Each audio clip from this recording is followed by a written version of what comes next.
kembali di Super Pandit. Kali ini kita bakal ngobrol bareng Jerry, Afif, dan juga The Cap, The Myth, The Legend, Hamka Hamzah. Membahas pertandingan antara Indonesia menghadapi Australia yang berkesudahan 0-0. Hasil yang positif dong ya. Positif. Ya kan? Dilihat dari peringkat Australia sekarang, terus juga pemainnya gitu. Cuman ya apa yang kayak lihat dari pertandingan Indonesia menghadapi Australia tadi? Ya ini salah satu pelajaran berharga lagi ya, dimana kita bisa menahan imbang dari sekian kali pertemuan ya. Belum pernah kali kita menang ya. Ya kan? Saya rasa akan membuat kepercayaan diri pemain untuk menghadapi laga berikutnya. Jadi mental pemain itu makin percaya diri bahwa Indonesia bukan lagi Indonesia yang dulu, ya kan? Indonesia sekarang sudah berubah ke arah yang lebih baik, di mana juga pemain-pemain juga banyak bermain di Eropa. Ya. Kalau Jerry sendiri gimana? Apa secara general apa yang lu lihat dari game tadi? Ya, ini juga sebuah display bahwa performance kita terutama di lini belakang solid.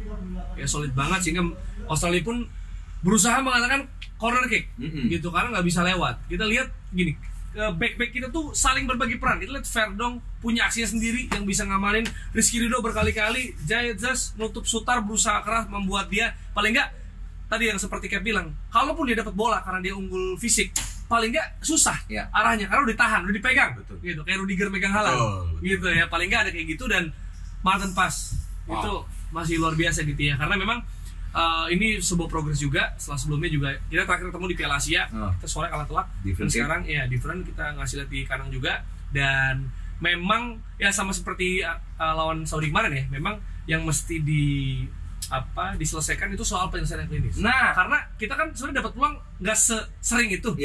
Dan juga kecuali di awal ya, di awal 2 game ini loh, tapi tetap nggak klinis. Dan juga kalau kita lihat beberapa kali sebenarnya ada peluang emas. Nah, cuma ya itulah lagi-lagi lah. Di penyelesaian akhir lagi-lagi kita menjadi momok bagi Indonesia. Kenapa kita kurang klinis lagi? Kenapa nggak dicoba nama-nama yang lain, Pip? Apa yang lu lihat dari kenapa dipaksakan Ulat Mangun?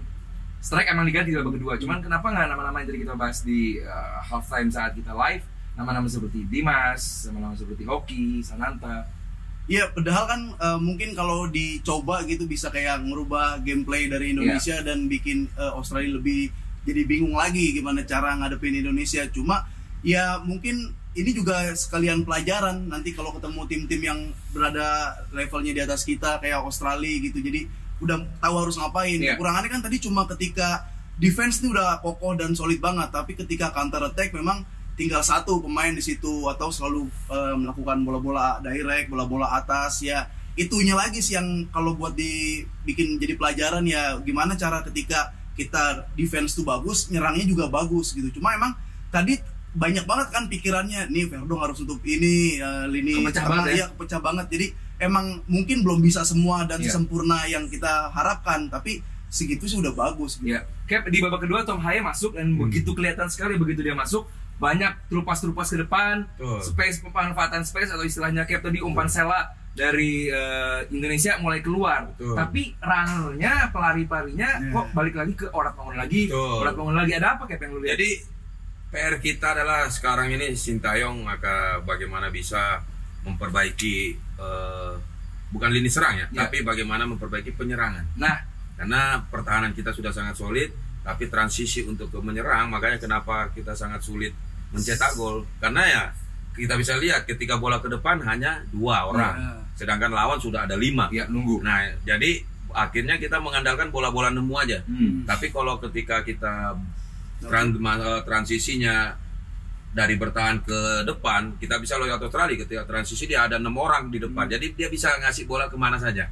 Sedangkan kita kan cuma Ulat Mangun, Rafael, habis itu mau ngasih kemana bingung. Ada umpan Arhan yang dipikir ada sayap yang muncul tadi kan, ternyata hanya berdua sama Ulat Mangun. Jadi PR dari coach ini saya rasa bagaimana memperbaiki penyerangan. Meskipun udah mendatangkan seorang pelatih attack betul. Tapi kan secara tim bukan hanya melatih striker, karena striker kalau tidak ada pendukung cara dari mereka menyerang itu agak susah. Jer, mungkin yang belum kita sebut dari tadi nama Ridho di kanan pertahanan kita cukup tenang, nggak demam panggung juga ya, karena dia emang udah punya jam terbangnya juga lumayan oke gitu.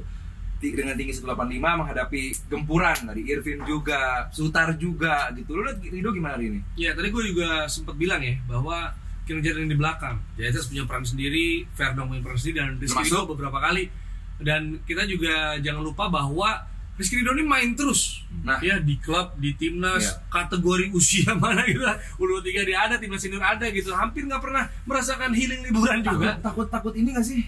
Tapi maksudnya kita bisa katakan, tapi kita bisa katakan cukup konsisten gitu penampilannya. Dan dengan orang bilang misalnya gimana ada kedalaman squad yang semakin ditambah gitu, dia posisinya aman, stabil gitu. Karena memang bisa diandalkan juga gitu kan, dan bahkan beberapa kali kita lihat di laga-laga kalau bukan lawan yang kayak gini ya, kemarin di Piala Asia kalau nggak salah dia depan jadi umpan pinpoint pas gitu nih. Iya betul. Apa? Beckenbauer libero. Nah, next kita bakal ketemu Bahrain, dan saat kita syuting ini Bahrain baru main nanti jam 11.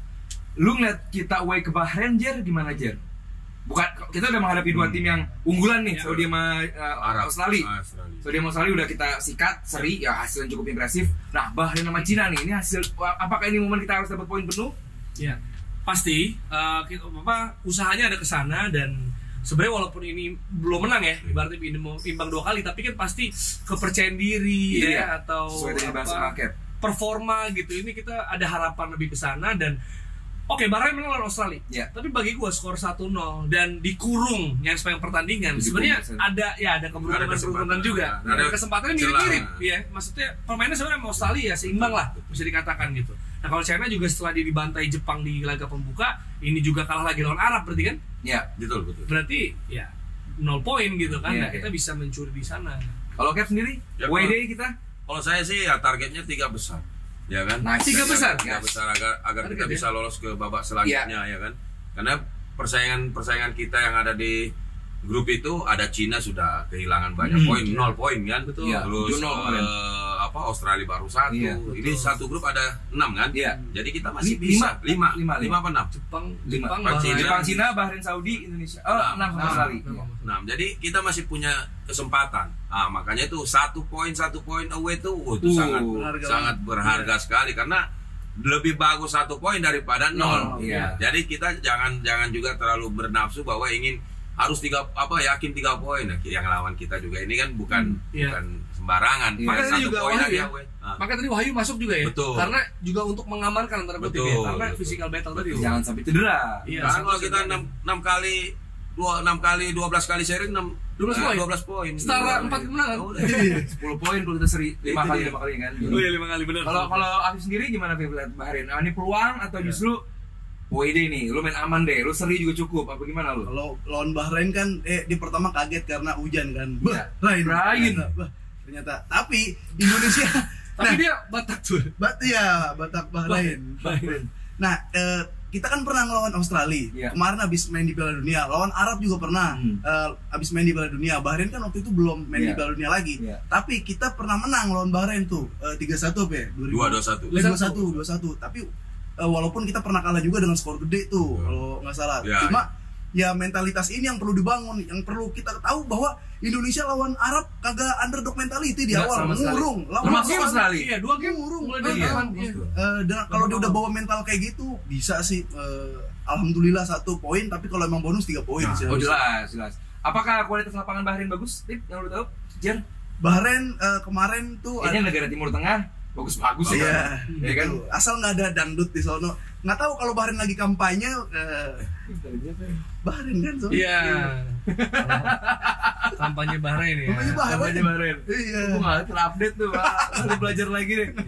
Oke deh, kalau gitu thank you Jer. Thank you Cap, thank you juga. Cap seru ya. Komen guys. Kalau pengen lihat Cap lagi live reaction sama kita tulis mau. Ada cerita ya. Insightnya beda. Yang kita kan cuma layar kaca. Ini langsung lapangan gitu. Makanya tadi bilang ini Konate lah perang lawan. Iya. Kita mah nggak boleh. Bebas. Dan Bahrain 2 kali kita ini kan. Dia pernah. Timnya. Waktu kalah bukan saya main kan. Bebas. Nah, kalau nanti mau nyalahin Bahrain lah, gue mau main dulu menang. Oke, thank you. Makanya pas away udah cocok. Oke, thank you Cap ya. Siap, sama-sama. Thank you luar biasa insight-nya Afif juga jadi thank you. Thank you juga teman-teman yang udah nonton Super Panit hari ini. Kita bakal ketemu lagi di live reaction. Kita bakal ketemu di Super Pandit edisi selanjutnya. Next kita bakal ketemu lawan Bahrain. Thank you, Alibawazir signing out. Bye bye.